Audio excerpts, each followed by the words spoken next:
Normally جو ہماری research methods کی کلاس میں پڑھایا جاتا ہے that is problem respective to the industries problem. کوئی فیکٹری کوئی پرابلم فیس کر رہی ہے, کوئی اسپیشل قسم کی انڈسٹری ڈاؤن فال کا شکار ہے, any problem that is above in the whole system would be considered as problem. But for PhD MS, when we are targeted toward creation of knowledge, we go for basic research, right? So basic research کے لیے knowledge creation کا concept ہوتا ہے. Knowledge creation کے لیے we don't need to have the problem at hand. But what we need is to find the gap in the existing literature which can be a source of fulfilling something that might exist اور may come in future. اس کے لیے problem کا ابھی کسی company کے اندر as it is موجود ہونا ضروری نہیں ہے. although contextual significance ہمارے مائنڈ میں آتا ہے نا کہ پھر کانٹیکسٹ کی بات کیوں کر رہے ہوتے ہیں, جسے ہم کہتے ہیں contextual gap جو ہے بیسیکلی ہم اس لیے کرتے ہیں کیونکہ ریسرچ کا مقصد اکیڈیمیا کے اندر باڈی آف نالج تو بڑھانا ہے, اس کے ساتھ ساتھ کسی انڈسٹری کے لیے پالیسی میکنگ کا کام ہے. اگر آپ بالکل ہی کہیں کہ میں نے ایک نالج کریٹ کی, this is basically filling a gap and it is not useful for anybody, تو پھر وہ اس کی اپلیکیبلٹی نہیں رہے گی. تو پریکٹیکل امپلیکیشن کو اسٹرینتھن کرنے کے لیے we go for contextual gap where we say that the particular industry is facing a certain challenge. The challenge might be a wider challenge. It cannot be the smaller niche like challenge.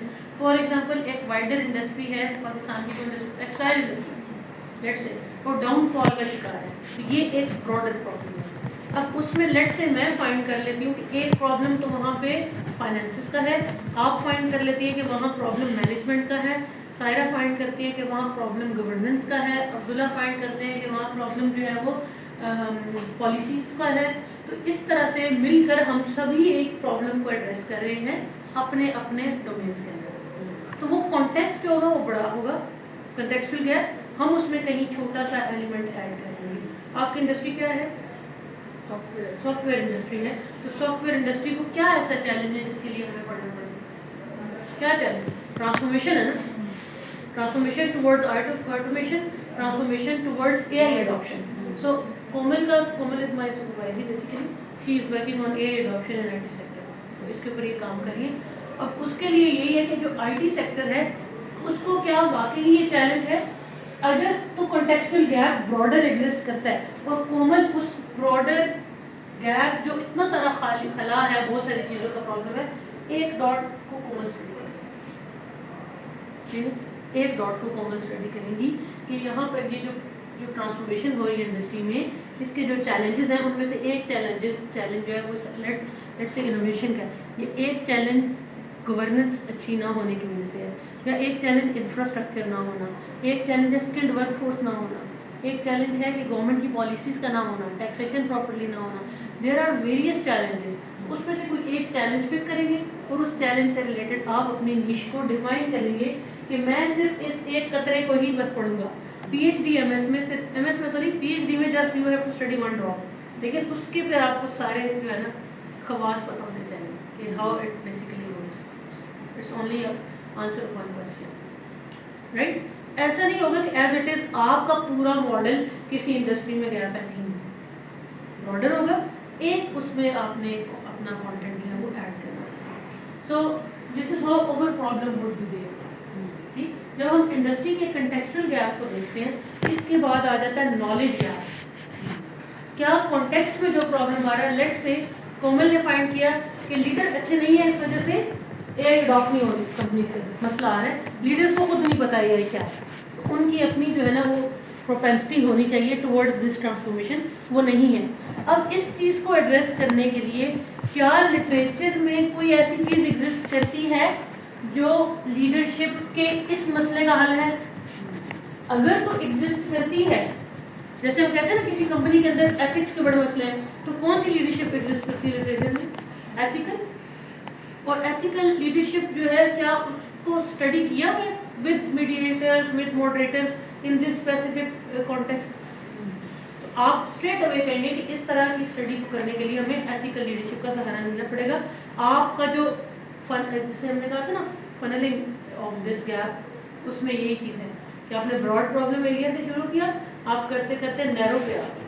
جیسے کومل نے start کیا leadership and year adoption, کرتے کرتے کرتے یہ اس leadership پر آ گئی جو یہ اسٹڈی کر رہی ہیں کہ یہ لیڈرشپ جو ہے ریلیونٹ ہے ٹورڈز دیٹ.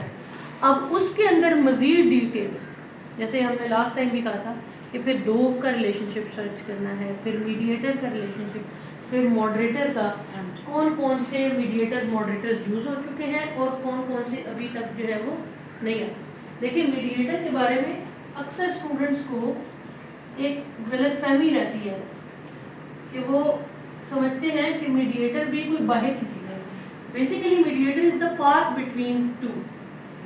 جیسے میں ایگزامپل اگر آپ کو دوں, light is the dependent variable and this switch is an independent variable. If I am going to off this light, effect of IV on DV is evident. We already know this or we have tested through our data. So اب ہمیں پتہ چلا کہ اس کا effect DV پر ہے. درمیان میں کچھ تو تھا نا, کچھ تو ہے. What is that? Wire. This is mediator. This is the concept of mediator. It must connect IV to DV, but for that we should know already کہ IV کا DV پر پہلے افیکٹ ہے بھی کہ نہیں. اگر بٹن پش کرنے سے لائٹ پہ کوئی امپیکٹ نہیں ہوا تو we would not be going for mediator. وہ فل میڈیشن جو ہوتی ہے نا اسے ہم 5 انالیسس کہتے ہیں, یعنی ڈائریکٹ صرف ہوگا ہی اس کے ذریعے, ادروائز تو افیکٹ ہے ہی. گیٹنگ؟ سو یہ کنسیپٹ ہوتا ہے میڈیٹر کا, it should come under the part. پھر serial mediation and parallel mediation, یہ کانسیپٹ ہوتا ہے. سیریل میڈیشن ہوتی ہے کہ جیسے آپ کا انڈیپینڈنٹ ویریبل اے ہے اور آپ کا ڈی وی جو ہے وہ ڈی ہے, تو درمیان میں آپ بی تک آئے, بی سے آپ سی تک آئے اور سی سے آپ پھر آنورڈز گئے بی تک. تو یہ جو ہوگا تو کون سا ہوگا, سیریل میڈیشن اور سیکوینشل میڈیشن. ٹھیک, اب ضروری کیا ہے یہ پاتھ بنا ہوا ہو, یہ پاتھ بھی بنا ہوا ہو, یہ پاتھ بھی بنا ہوا ہو, سارے ویریبلز آپس میں کنیکٹ ہوئے ہوں, جنہیں ہم کہتے ہیں نا ڈائریکٹ افیکٹس. وہ یہی ہوتے ہیں. ڈائریکٹ افیکٹ ہوگا آئی وی اور ڈی وی کا ریلیشن. H1 بھی ہمیشہ ڈائریکٹ افیکٹ کا ہونا چاہیے. پہلے ہم اس کو اس پہ ریلیشن شپ تو بتائیں نا, پھر بیچ کی بات ہوگی. کچھ اسٹوڈنٹ جو غلطی کرتے ہیں وہ اس کو H1 کہتے ہیں. H1 that's not something logical. For this you are seeing کہ آپ کا مین ہائپوتھیسس یہ ہے. So link all direct variables with each other.